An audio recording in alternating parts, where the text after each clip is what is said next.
Well, good morning and welcome to another edition of Bedhead Chat with Chad. It is a beautiful, beautiful Monday morning, and we're all so excited to be up on this wonderful day. It is 7 a.m. here in Nome, Alaska, and the question I had to ask myself is, what am I doing up at 7 a.m. when I could be sleeping? There's no reason for me to be up at all. At all. No reason, except for to be with you guys. I could be asleep. But you know what? I'd rather be here on Facebook Live with, wow, all you guys that are already on here. From Florida, from Michigan, from Indiana, from, Alaska, from Pennsylvania. But yeah, hey, welcome to Bedhead Chat with Chad. Hey, I'm getting a little high tech here just out of pure boredom. So listen, type in any topic word. See how type in any topic word and I will tell you a story. Stocks. Oh, Andreas, you know the word for the day for stocks. I'll tell you a story. Green. That is the word for the day, at least for my portfolio. Hey, Matt Johnson from Colorado. My word for the day, I'll just say the word that comes to me for stocks is green. My portfolio, I woke up this morning happy. I'm not expecting it to stay that way, but yeah, green. My story is, I got into stocks way back in the day, and this would go to Matt Tracy all the way back from Florida. I got into stocks when I lived in Orlando, and I had a 401k. This is back before the first big recession in my life, and I bought a bunch of Wyndham stocks and Starwood stocks. And they put them into my 401k, and guess what happened to all of my stocks? But you know what? That didn't stop me. Now I am still invested into stocks. I luckily am doing quite well with them right now. So no great story. Parasites, bats, not baseball. I like these words.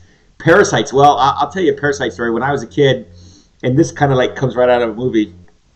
Uh, and I'm stretching on the word parasites, but we were at this music festival in Kentucky, and I was a little kid, and I remember it was a Christian music festival, and I didn't really care much about music, and I was in this pond, and we were swimming all day long because I was a kid, and it was music and all that, and my I came out one day and I was really sore, and when I came out, um, let's just say I had a few leeches on me, not necessarily parasites, but remember, this is just triggers. These words trigger memories for me, and I forgot all about this. But I had leeches, and one of my leeches, let's just say, was not in a great spot, and it was been there for a while, so it wasn't something that mom could just. It was just say a fun experience. So yeah, leeches.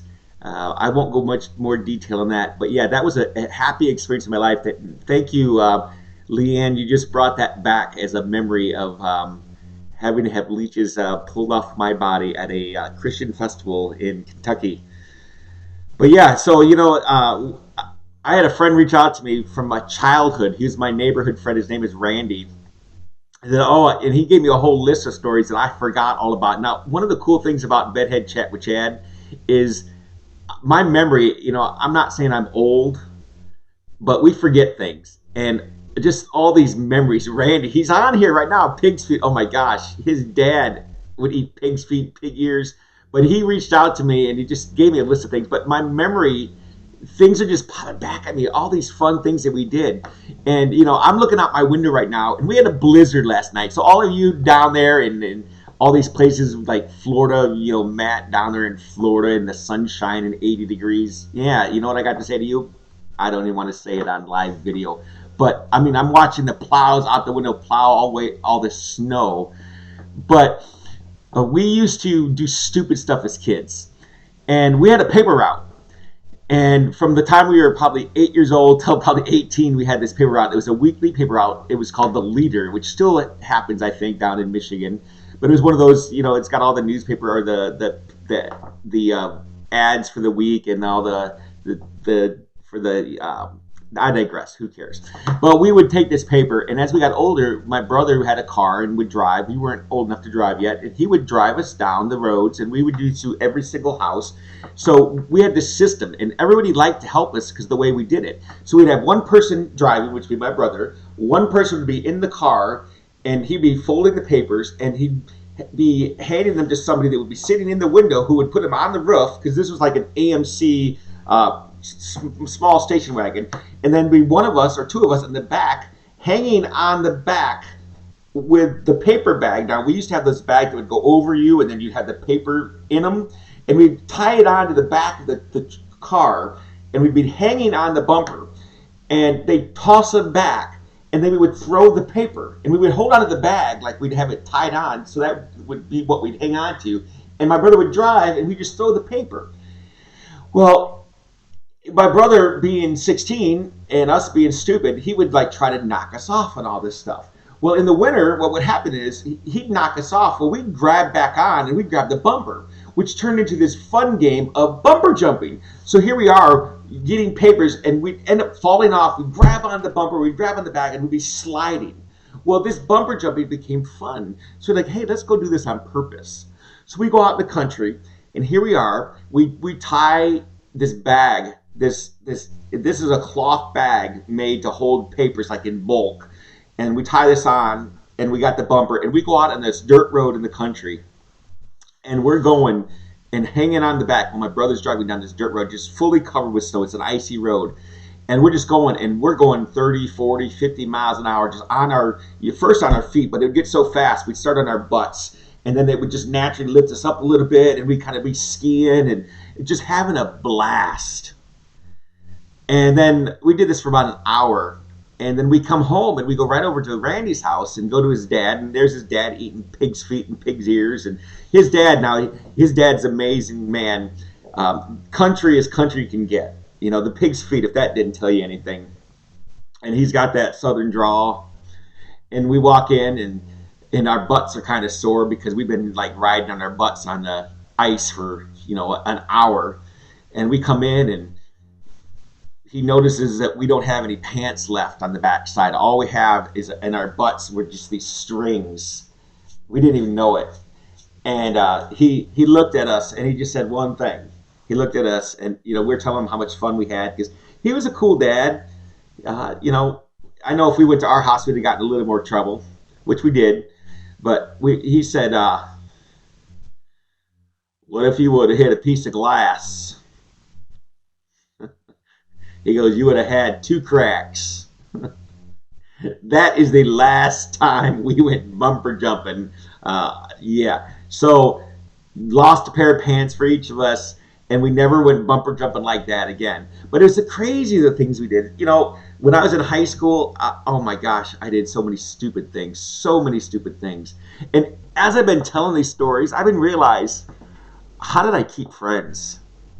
Because I was the trickster. I was the guy that always pranked everybody. Even as a youth pastor, I was the guy that you would always want to try to get, and no one could ever get me. I mean, very few times in life. I mean, anyone out there that's listening that knew me, if you've ever pranked me, if you ever got away with it, just right now, just type on there, "Gotcha, Chad," because not many did. Ben Baker. I can name very few people that actually ever got away with trying to get me because I was hard to get. But my friend Brett, and I won't say his last name, but he knows who he is. I mean, he was my best friend in high school. And we pranked a lot of people, but I always pranked him too.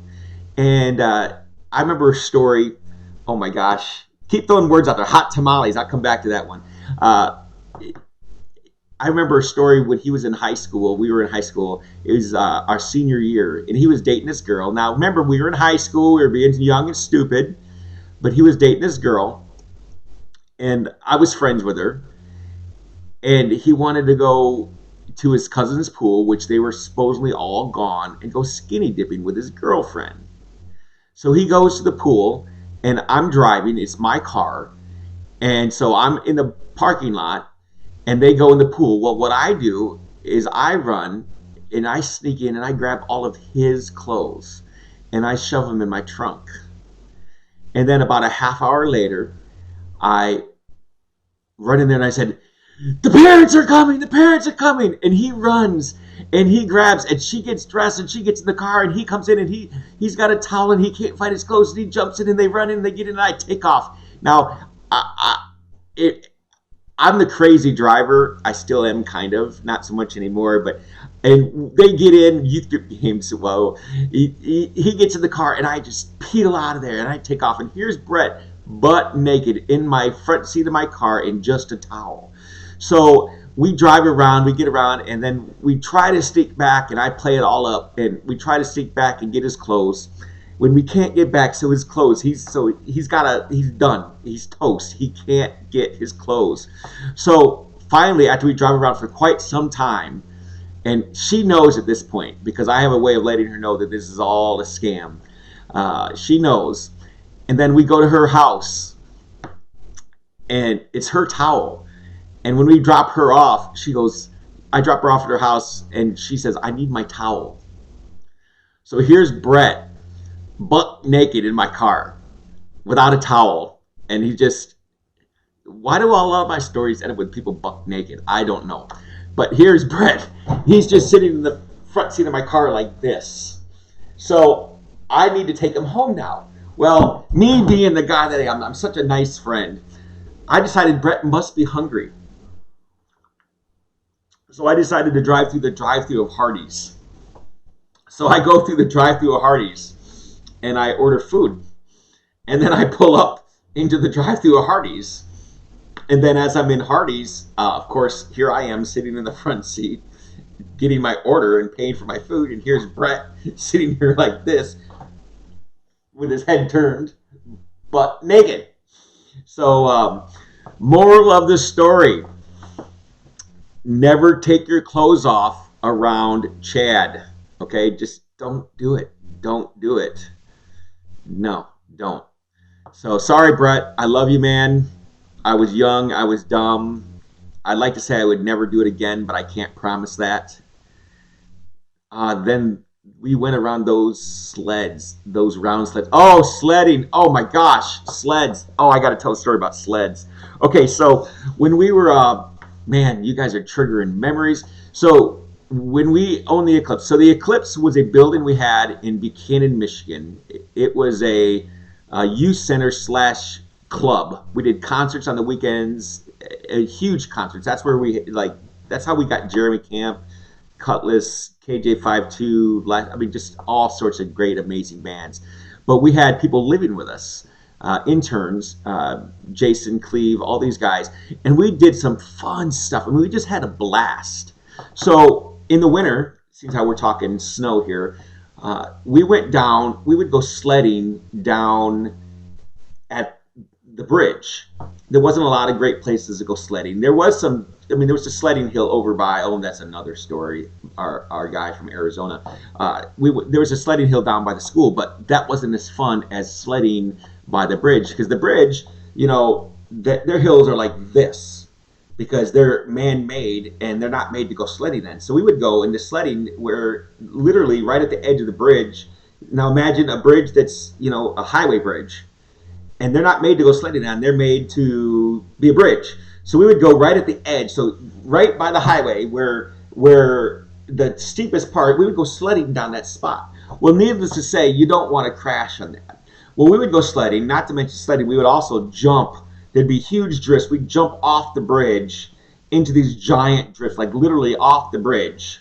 I know it sounds crazy, but we would go sledding, and we sled, and the worst part about it is if you crash, man, it got ugly. So we would crash, we'd go down, we'd sled, we'd get down to the bottom, and you would crash, and it almost always crash. Well, our buddy Jason, and we were just having a blast, our buddy Jason, he goes down, and about halfway down, he crashes, and we're all watching, and he starts rolling, and then it was kind of funny. We're all laughing because he crashed, because that was just part of it. You crash, and that was just part of the game. And he's rolling, and we're like, okay, you're playing it up pretty bad here, Jason. And he's rolling, and he keeps rolling, and he keeps rolling, and he's on flat ground now, and he's rolling, and And he's still rolling, he's still rolling, he's still rolling, he's rolling. I'm like, Jason, all right, man, that just, we get the point. You're rolling. And he kept rolling, and he kept rolling, and it was legitimately, this guy crashed so hard, he rolled halfway into the middle. So we run down there, and was he okay? Yes. Well, here we are laughing our tails off, but he actually crashed pretty hard. Now, is that a funny story? It's one of those, it was funny until it wasn't. But guess what? Jason got up and did it all over again. But the same guy, Jason, on the flip side, we took a bunch of youth sledding on this small hill, and we had a kid that had never been sledding in his life. He was from the South. First time he ever went sledding. First time ever. And now this is a big open hill. First time he ever went sledding. And this is just a simple sled. And it's a huge hill. And it's straight down. So this way is hill. This way is one tree. This way is hill. This way is a tree. The kid goes this way. Jason gives him a push. Somehow the kid turns. Somehow. And hits the only tree on the whole hill and ends up going to the emergency room. Ask me how. This way, Jason pushes him. He turns here, hits the only tree, and ends up going to the emergency room. The kid said, I'm never sledding again. He's a great kid. First time ever sledding. Goes this way, ends up this way, hits a tree, and he's never sledding again. Okay, so yeah, we've got some sledding stories. Winter camping. Oh yeah, no, Randy, I got to do somebody else other than you. All right, let's see what other words we have up here. Oh my gosh. Oh, geez. Somebody really pushed me hard to tell a story. Now, there's plenty of stories that will be told on this, but anybody ever heard of Star Trek? Yes, of course you have. It's a huge thing. It's a movie. It's TV shows. It's been around forever. CBS All Access has every single Star Trek episode ever made out right now. But has anybody heard of Star Trekking? Maybe some of you have. Okay, so the theme of Star Trek is to boldly go where no man has gone before. Okay, maybe you're catching on with what I'm going with here. So when we were younger, remember, I was young and dumb.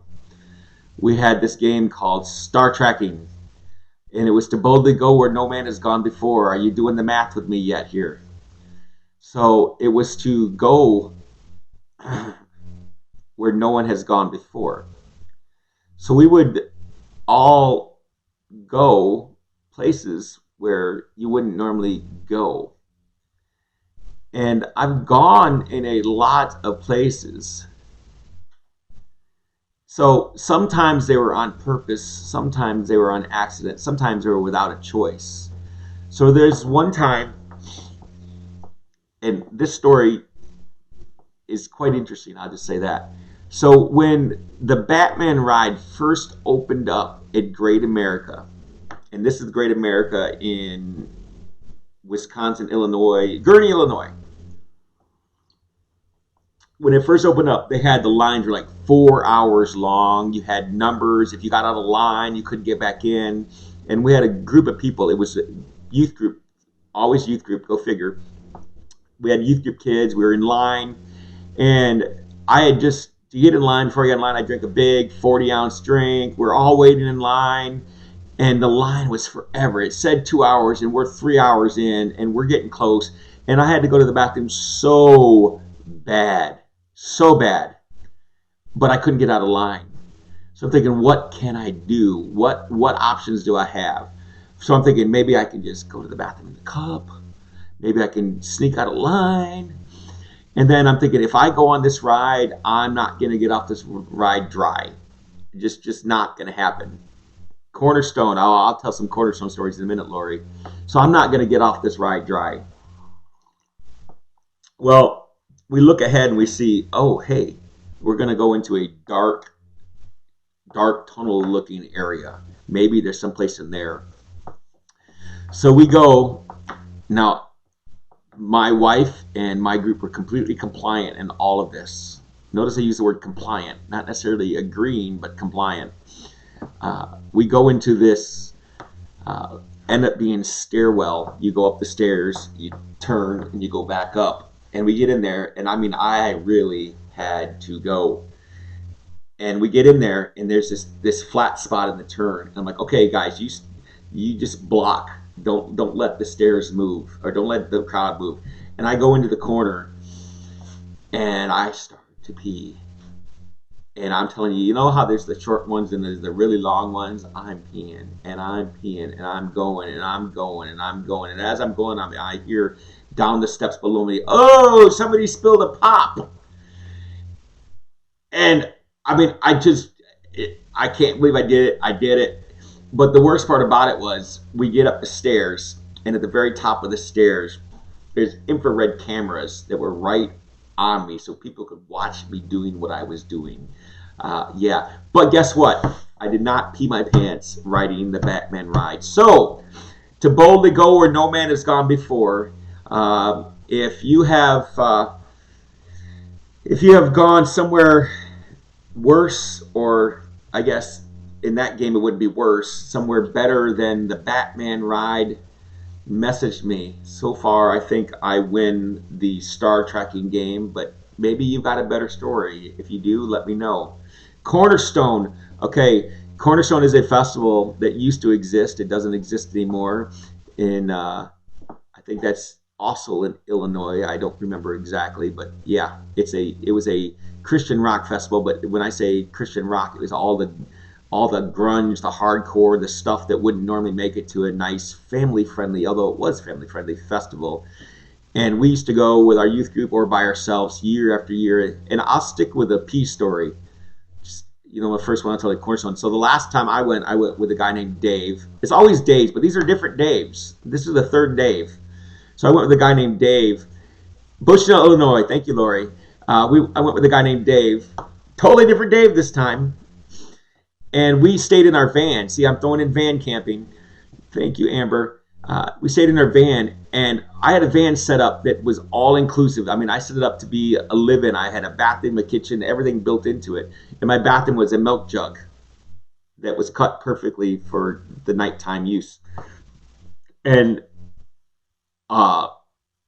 we had this nice spot, and it was always known, Cornerstone is known for being hot and dry. It was just, or wet and muddy. There's no in between. And we were on this nice spot, and one morning I emptied my bathroom, and we had this nice setup, and we would just sit and watch people. And I emptied my bathroom, and then next thing you know, this hippie-looking person came through and walked through, saw a puddle, and walked through with her bare feet, and with her dress hanging and all this hanging stuff, and thought it would be refreshing to walk through a wet puddle, and walked in and got all wet inside of my mud puddle of pee. It was quite interesting. But Cornerstone, oh my gosh, Lori, oh my gosh, that story. Oh, we're going with, evidently urine is the word for today. So, one of the things we did for pranks, I was a prankster. Like I said, people would challenge me to a prank off. So what I did, and I was a long-term thinker. I'm a planner. I had 3 or 4 guys at Perkin Beans in Dowagiac. So here comes Perkin Beans story again. For about 2 months, we stored up, and this sounds terrible. Man, you guys aren't ever going to want to talk to me again. We stored up urine in 2-liter bottles in the basement storage room of Perkin Beans.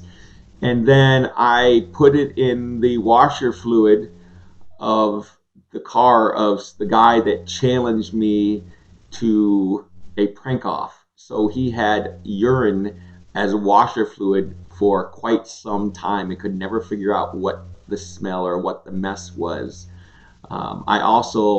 This guy's car was very dirty and very like pack rat kind of car, so I filled up some of his empty cups. Like, he had a bunch of Speedway cups in there that were half full, so I went into his car and like put urine in little bits of cups so that it just would smell.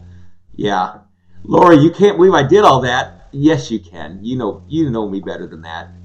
One time a guy challenged me to a prank off, and when I was working in a restaurant, I bought a sirloin steak, and he had a truck, and I just opened the steak out of the package and I put it behind his back truck seat, uh, and hid it there, and that stunk.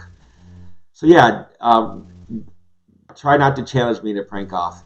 One time a guy challenged me. I was in college and he was in high school, and it was kind of like it had parameters. It was TP, that type of pranks.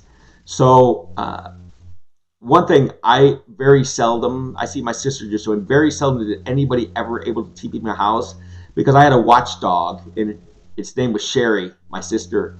Once ever, and that's because they came from my brother, did anybody ever TP my house, and we caught them, and then they said it was for Todd, and we said, okay, go ahead for a little bit, and we let them TP our house, and then make sure that they knew it was Todd they were TPing, not me.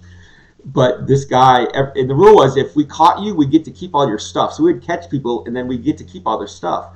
Well, the one guy was dumb enough to challenge me. So while he was at school, I went to the bank, and of course I always had help. I went to the bank and got a bunch of confetti, the shredded stuff out of the dumpster. And I had bags and bags and bags of confetti. This guy's name was Scott. And I went to his house out at the lake and opened his car, and I opened his sunroof, and we dumped bags and bags and bags, not like totally full, but bags of confetti into his car through his sunroof while he was in school. I skipped out of college to do that. I think I won that one too. So, yeah, yeah, lots of things. Uh, I always use sarcasm too. And when I was in high school, I TP'd every single senior and every teacher. Everybody knew it was me, but they never caught me. They called me the TP King. I'm in my yearbook. My one of my teachers for consumer ed taught us the proper etiquette, how to use silverware for a formal dinner. So we made sure that she knew how well we learned it, and we TP'd her house, and we set up formal service all over her yard. My buddy Brett, he was the TP King videotaper. One time we had a senior party, and we videotaped. Brett interviewed me, and we videotaped TPing and trashing all of their vehicles, and then we went into the party and we played it for them. Yeah, that's how we did it.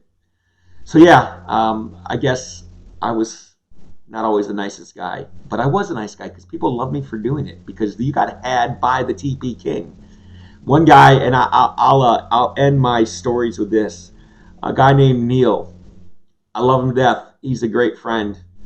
My senior year, that's my 2-minute alarm, so I got to end with this story.